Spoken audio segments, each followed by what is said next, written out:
یو ملګری دا پوښتنه کړې ده یو سړی چانه موټر واخلي او بیا دا موټر وجنګي د جنګېدلو نه پس په دې موټر کې عیب راووت مثلا یو سړی چانه موټر واغسته ورته وی چې د دې چت نه دی کټ د دې شو نه دی کټ او بیا وجنګېده په دې جنګېدلو سره هغه عیب پکې ښکاره شو نو اوس به دې صورت کې څه کوي د دې صورت مسله دا ده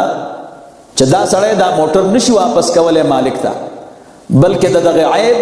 چې کوم بائع سره دی خرڅوونکي سره کوم عیب پیدا دی چې دا د چت کټ دی یا د شو کټ دی د دغې تاوان به ترې والي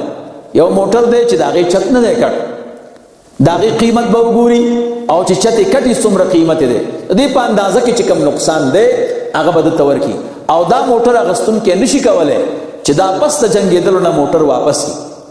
دې کې دوه عیبونه پیدا دي یو اخیستونکي سره پیدا شو چې وجنګېده دویم داسې عیب پکې راووته چې خرڅوونکي سره مسله دا ده چې څوک چانه یو شی واخلي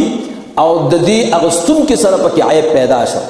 او د دې عیب نه وروسته یو بل عیب پیدا شو چې هغه د خرڅوونکي سره و نو دا نشي واپس کولی او صرف تاوان کې اخیستی شي دا هدایه ده